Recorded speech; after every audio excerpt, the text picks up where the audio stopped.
right, Gophers knock off Nevada 27-0 in Week 3. They now move to 2-1, second straight shutout victory for the first time since 1962.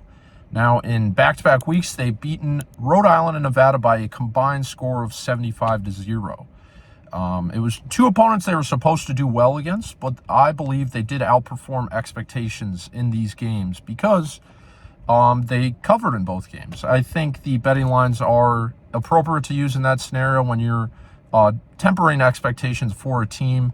The Gophers destroyed Nevada 48-0 last week, and now they've gotten past Nevada 27-0 in a game they were favored by around 17.5 points. So, what stood out from this game? Offensively, I think it was the Darius Taylor show. He looks fully healthy now after missing Week 1 against North Carolina. There look to be no holdbacks in this game.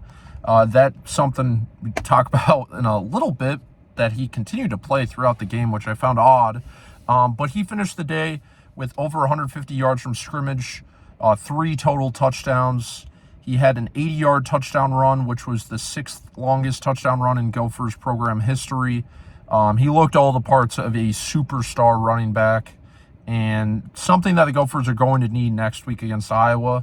As for the defensive side of the ball, Kerry Brown, the redshirt freshman safety, had 2 interceptions today.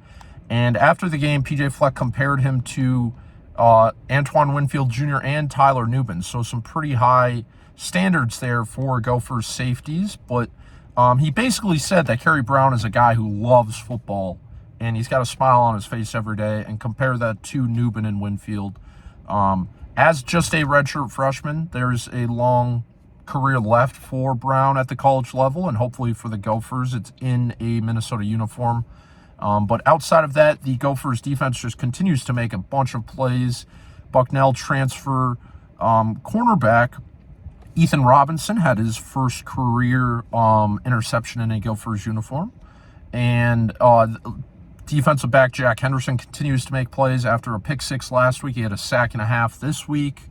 The defensive line continues to look impressive with Jaw Joyner and Danny Strigow and Devin Eastern. It was another quality performance up front. And Coy Parrish, his role continues to grow, specifically on the special teams end of the football. He did return punts today primarily after the Gophers' primary returner, Quentin Redding, was ruled out for the season before the game. So that's something to monitor. PJ Fleck talked about how special of a talent that Parrish is, and just getting him on the field as much as possible is something important for this Gophers team.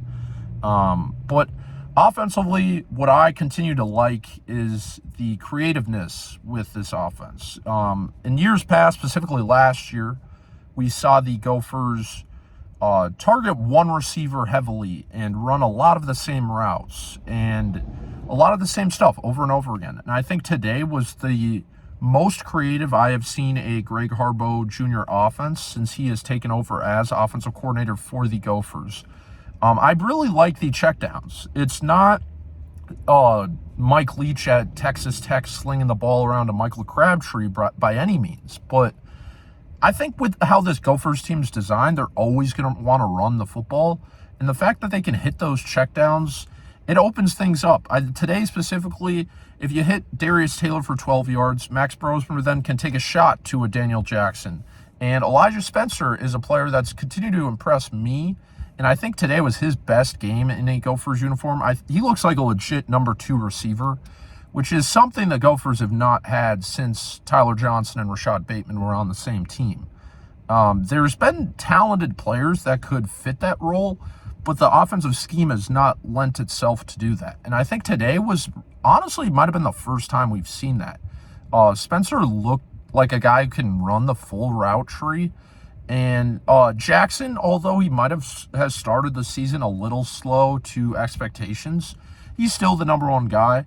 And then when you mix in Darius Taylor out of the backfield, Jamison Gears, a guy at tight end that Max Brosmer's like to target, they have a lot of offensive weapons in the passing game. And in the first half specifically, Harbaugh opened it up, and he let Brosmer target those guys. And his one interception to Christian Driver was a tough throw.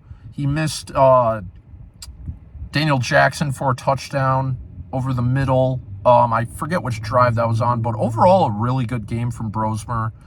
It is Nevada and Rhode Island, but he looks so much more confident, which I think is important going into the Iowa game, because there's no hiding that the Gophers are going to run the football in this game. Iowa's going to run the football in this game. It'll probably 13-10, and it'll come down to one play. But you need your quarterback confident, because he cannot throw an interception, because we've seen enough in these games that can be the difference. So the fact that Brosmer now is confident and comfortable heading into this game is huge. But the Gophers did what they were supposed to do against Rhode Island, and that Rhode Island and Nevada, and that's to take care of business.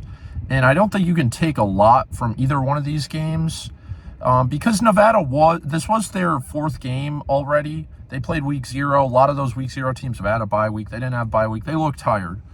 They had a game, and they played at home, then they played at Troy in Alabama, then they lost to Georgia Southern at home, and then they went to Minnesota. So that's a lot of traveling for a team in Nevada. So they look tired. They're still a good team, and this was an impressive win. I don't want to take anything away from that. But they clearly weren't fully rested compared to the Gophers, that their starters didn't get a play at the end of the Rhode Island game. But if there was one thing I have to critique, I was confused why Max Brosmer and Darius Taylor stayed in the game so long. With Iowa on the horizon, that just didn't make much sense to me. Brosmer, maybe you want to keep your quarterback in there, but you get all these running backs. You get Marcus Major, you get C.A. Bangura, you get Jaron Mangum, you get Jordan Newman, or you retain him. Those are guys that are more than capable of running out the game. So I didn't get that, especially for a guy that's been injury prone. But that's just nitpicking at this point. And overall, it was just a really good game all around. One thing to monitor this week heading into the Iowa game will be Justin Wally's health.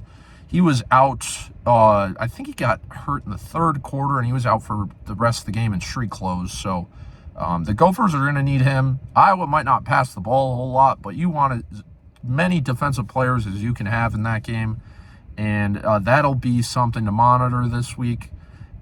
And I don't have any word on his injury. PJ Fleck did not mention anything. They said they kind of need to talk to the trainers and everything, but that'll be worth monitoring.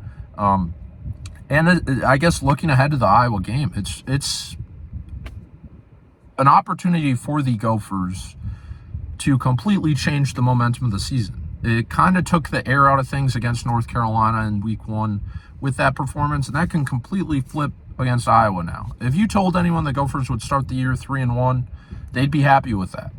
After the North Carolina game, that was very presumptive to think.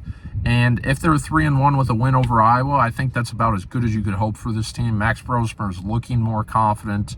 They technically have not played a conference game. You don't want to get ahead of yourself, but the Iowa game can get you a lot of momentum into the game at home against USC and that road game against Michigan. And these are the games you need to stack if you want to be more than a 6-6 program. And it was a good performance today for the Gophers. It was against Nevada, but they did what they needed to do, and they took care of business.